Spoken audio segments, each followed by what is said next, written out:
Hi everyone.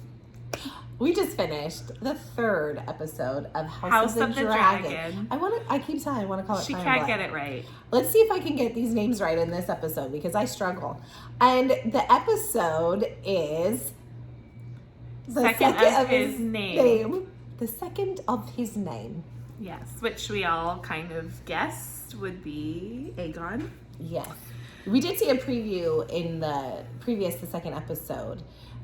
My husband hates previews sometimes for the next episode because he feels it gives too much away. Mm-hmm. And we did see last week a preview that there was going to be a little blonde-headed little boy from Alicent. So that tells you there was a big time jump in this one. It's about 3 years. Yeah, which I guess can be expected. But you said they have to jump. And it's I mean, you know what? I love that she's read this because I am actually liking being like surprised through the show. Yeah. Like I kind of like not knowing. I mean, I'm surprised because they have to add a lot in here that's not in the book, but like the gist of the story is the same. Yeah, I like kind of not knowing. I'm having fun. But what I like is when I'm like, wait, I don't understand. She knows it all. She can explain it to me, and I love the it. book. Yeah. So and she has a lot of knowledge. Like, okay, well, this happened in the book. Blah, blah, blah. You're going to have to remember this or whatever. This war lasts for a long time. Yes. This with war the crab, the stepstones. Yeah. With the crabs right? And the crab king. Yes. With the crab guy. Crab king. Did I get that right? Yeah. Crab feeder, right? Oh, Isn't that what it is? I was close. Anyways, so crab feeder king. Yeah, he's like he's a ruler like the king from of their little. He's been, how long before, when Daemon brought the issue in episode 2, how long was the crab feeder already doing this? Did it ever specify? Like it was going on a few years already, or was it newer and they were like, hey, we got to stop I think it was happening for a while because I think they were trying to get because Corlys and Daemon wanted to like stop it and get it under control. Well, Corlys did.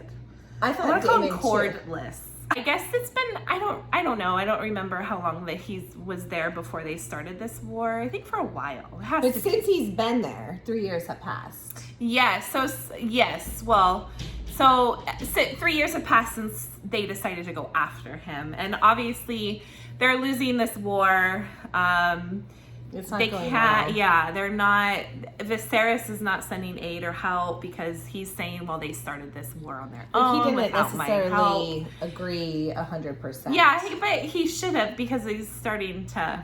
Well, and Alicent actually makes a very good point to him in this episode when it gets brought up, are you going to send help or whatever? And he's like, no, he made the decisions on his own. And Alicent says, think of it this way, would it be better to like annihilate the crab king, or would it like in what they're doing, or to have it keep going, to have it continue on? What's better for the realm? Right. So he decides to essentially send help to Daemon.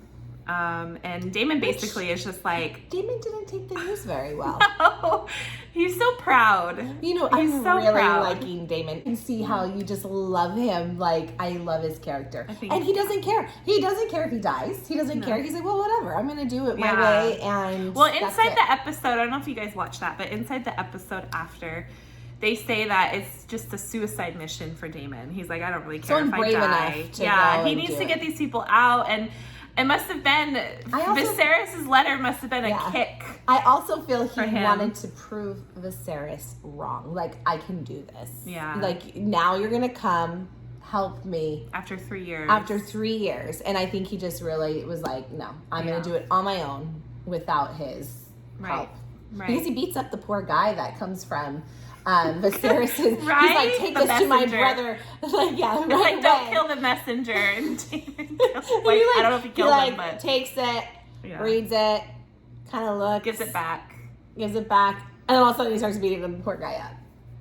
Yeah. So he was not very happy. He did not take too kindly. I did think Rhaenyra was going to come, and she didn't. She said, like, I don't know what my uncle's doing. I haven't talked to him in a few years. Mm-hmm. So, I mean, there's nothing there. But I still, for whatever reason, was like, I kept saying, like, oh, watch, Rhaenyra's going to come on her dragon. Rhaenyra's going to come on her dragon. No, it was Valeris's, what's his name? Valaris.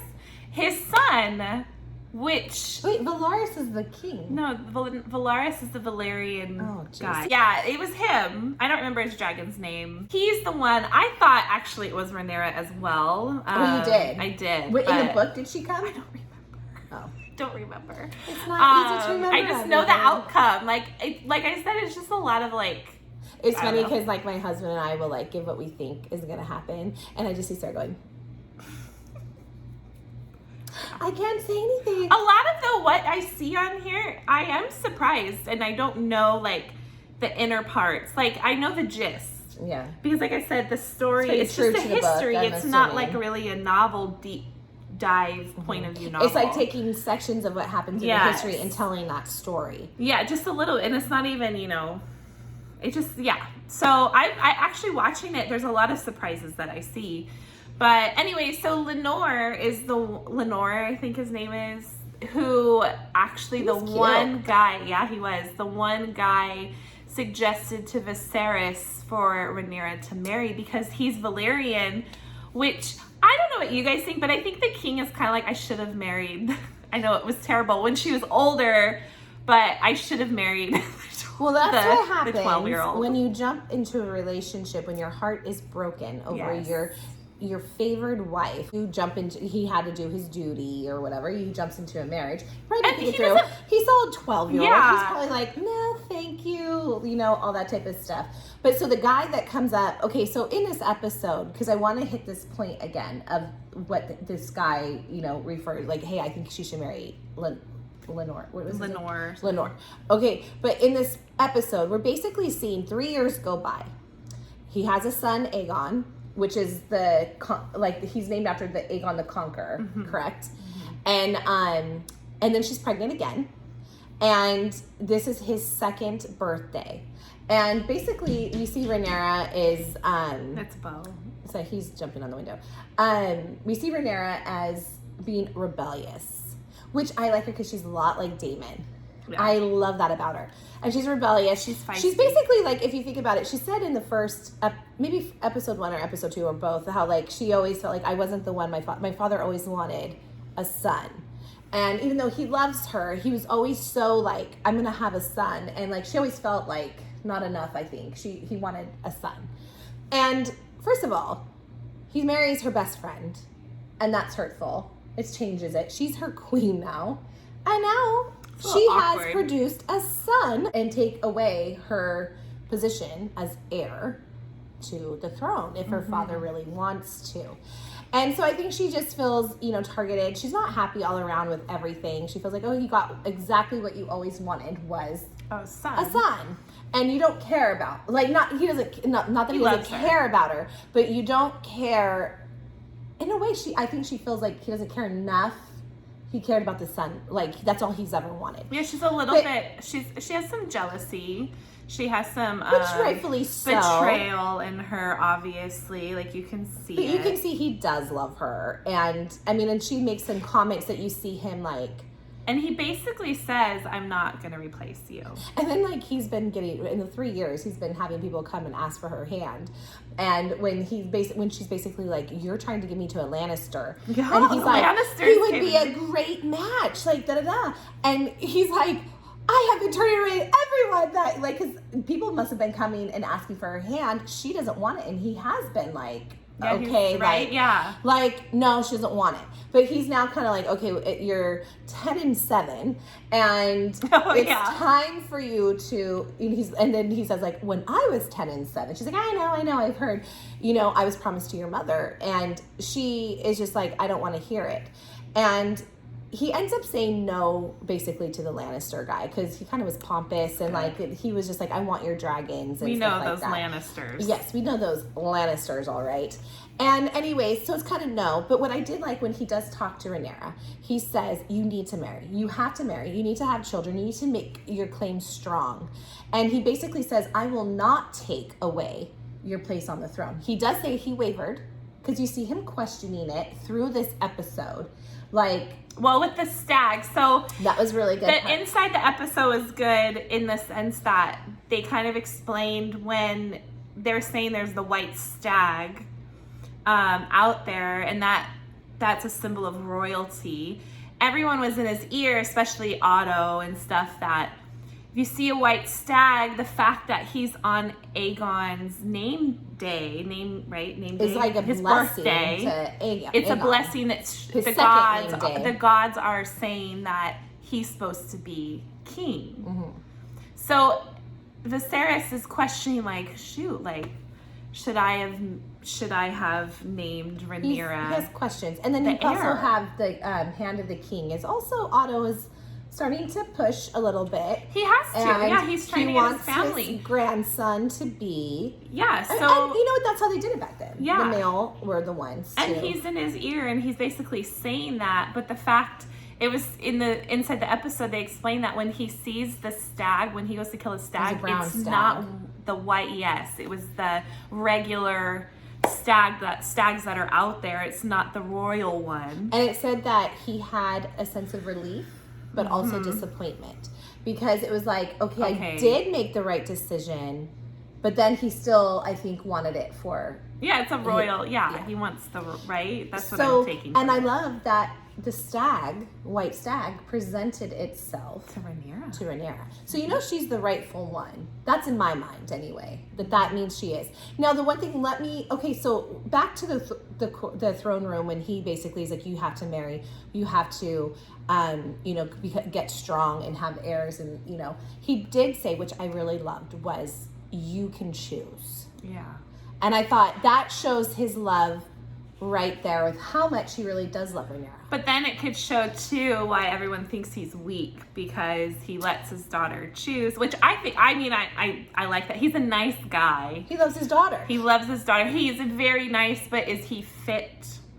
That's where people would say, like, he's terrible king. And he wants her to choose. He's letting her choose. But and it's making him bleed the throne. So we know that he's probably not the right one. He's a nice guy. And you know what? And he does think, I think when Corlys came to him about his 12-year-old, and he was like, no, that's, gross. But I think he does even second guess himself a little in this episode. Basically, when he was sitting at the hunting party and he was drinking, and people kept coming up with politics, like Otto, like, oh, you need to name him a son, whatever it was.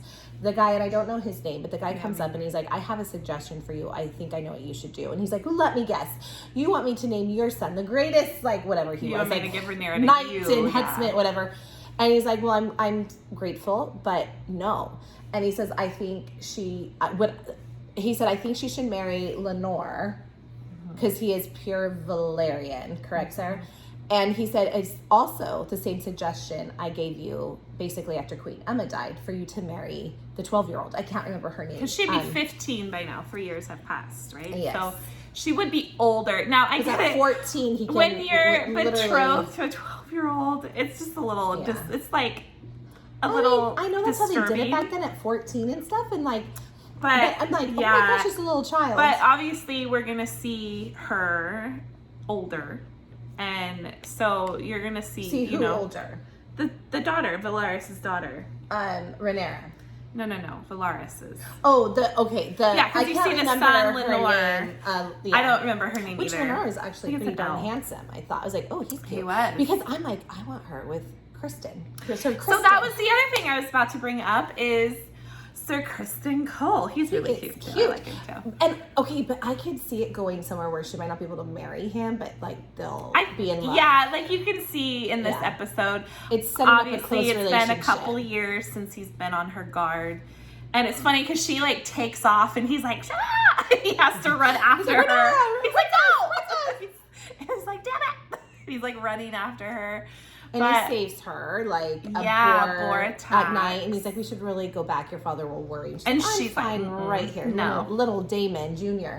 And she's like, I am fine right here.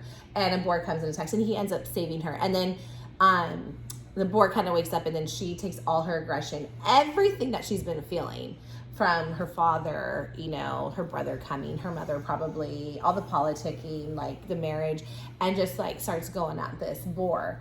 She's upset. And then she brings it to her father, who's sitting outside. She's full of blood. Yeah, and she looks at her father. I think Alicent was there, and they all were. I don't remember. Otto. Yeah, like, and she looks at all of them as this boar is behind her, and doesn't say a word. And she's like, I got a boar for you love guys. her. She's Enjoy. Daemon Yeah, Jr. she's cool. She's fun. I like her a lot. I really like her character too. Like, I love her and like they have this like, I don't care. You're not gonna like force me into anything. Like, it's like when Daemon did this like suicide mission at the end of the show, at the end of this episode. I'm sorry.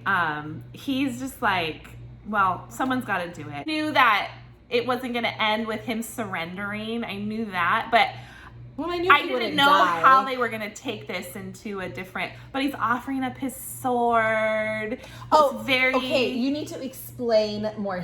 I don't think we've discussed really about the sword before. Okay. Right? Yes. And what's the other thing? You had two things you were telling us. Her husband was talking about the dragon. Okay. So go on. Tell us about this. Because she just taught me this today and I loved it. The sword that Daemon has. The sword is Visenya Targaryen, which is Aegon's, one of his sister wives. The original, Aegon the Conqueror, the previous Yes, Aegon, the original Aegon. Not the little baby boy. Aegon had the two sister wives. He had Visenya and Rhaenys. The names are too close, I tell you. I think it's Rhaenys. Which, explain those real quick. So, Rhaenys yeah. was the one who was more in love with. Rhaenys was the one he was beautiful. more in love with. Visenya was the one that he had to kind of marry out of duty. And she's like really she was a warrior. Visenya's sword is what Daemon has now, Dark Sister. Okay. And the dragon. The dragon in the show that we have not seen yet, obviously, is Visenya's dragon, Vhagar. Visenya was like, she kind of reminds me of Daemon. She loved her family, but she was like, she stubborn. would do, yeah. But and then you also said, sorry, I'm not meaning to cut you off, but this was very interesting to me, that she only produced one. Yeah, she produced the Cruel King. Oh, good He Lord. was the Cruel King, Maegor. Which I don't really know much with about. Aegon, but nothing came of his line. Okay, so then they are, so technically Daemon and Rhaenyra are more descendants of Aegon and Rhaenys. But if you think about it, Visenya is their full-blooded sister, so they're all... Yeah, they're all like really... Yes. And that was their uncle. Oh, she did the... I have to remind Sarah what she was telling me today. You know what? I just remembered all this. I knew it from the book, but I just remembered all of it. It refreshed my memory. She's the one that came up with the Kingsguard. Oh, okay. So you know how they have the Kingsguard protecting the king? You know, they're the ones that stay there that you can't, or like Kristen Cole, he's the Kingsguard. She's the one that created that. Got it. And the King's Landing castle. And she's very similar to Daemon and Rhaenyra's personality. Yeah. She's strong. She's probably the rebellious one. Like, I'm not going to just sit around and do whatever. But she loved her family. There is more to her story that could be debated in the book, they say, but yeah. But it gives a good little background. So when Daemon is offering up his sword, that it is really he's like, Visenya's you giving that up? Yeah. And Viserys has Aegon's sword. Visenya's dragon was like bigger than even Drogon. No, Chris said that was Aegon's dragon. Oh, Aegon's dragon. I don't really know. I was mistaken. But he said the Vhagar, which was Visenya's, is the oldest one, I think, in the show. So, okay, I don't know technically the I like how we kind of see where Daemon and Rhaenyra kind of get their little thing. She wanted to name, in the first episode, Emma. I remember this, she wanted to name, because I actually like Visenya. I know some people are like, oh, no, I don't like her. Some people do. But if it was a girl, I remember them talking about, her mom was like, she wants to name her Visenya. And they were like, oh God. Is there anything we didn't cover on this episode? Because I want to kind of say what my prediction is so far. No, I think we covered everything. Okay. Oh, at the end, Daemon, I kind of wish we would have seen the fight, actually. Yes! Between Daemon and the crab guy. Call him King. A crab guy. Crab King. Doesn't sound as sophisticated. But we didn't. But Daemon walks out of the cave with half his body. I was like, bloody. Whoa. His hair was like dark, like mine. And there was like no of his white hair. It was like dark. What I kind of liked is right before he goes into the cave, he sees what the Crab King like go in there, and he kind of just like flips his sword around in his hand, not like flip it, but like the twist is, and it like he just looked like badass, like I'm going to kill this, and effer.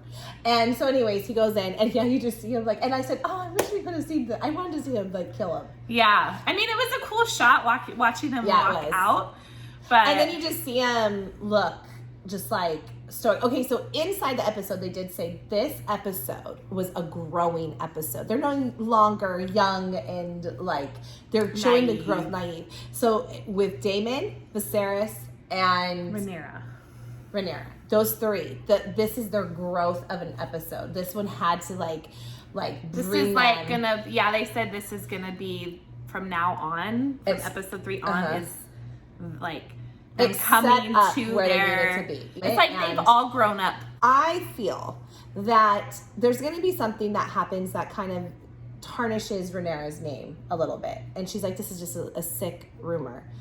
And I think whomever started it, which I think is Alicent. I think Alicent is hearing too much of her father and she wants her son to rule, right? And I think she is going to set the little breadcrumbs, and this rumor comes about. I feel, and I really don't know, this is just what I feel, I kind of wonder if she's gonna have to marry Daemon. I still wonder if she'll be in love with like Sir Kristoff, or what's his name, Christian or whatever, but marry Daemon, and that's gonna make them really strong. That's gonna solidify a really strong, I don't know, but that's kind of, I have a feel, I wonder if that's how it's gonna go. But one thing I wanted to say before we're done, because we got to end soon, is I wanted to touch on Alicent and Rhaenyra's relationship, because I don't trust Alicent. I said last episode, and I do think at the end her father is like going to keep pushing like for Aegon to rule. He's the son or whatever. But what I liked in this episode is you can tell that she kind of feels bad about her relationship with Rhaenyra. That she's still like, I don't want my son, her brother, to, take the throne away from her. She's still protecting her. She's still like, so I feel like she does like her. And I think Rhaenyra is just like, I'm done with you. Like, Rhaenyra is hard-headed, and she's done. Not that I blame her. I mean, it's a little awkward. But I do feel like Alicent is trying. Like, she tries to like get her to see, or like, and this episode so far, for the most part, she is kind of like, I don't want my son to rule. Like, it's going to Rhaenyra. But then you can tell the tides are going to turn. The little breadcrumbs by her father and all that are going to start to like go in.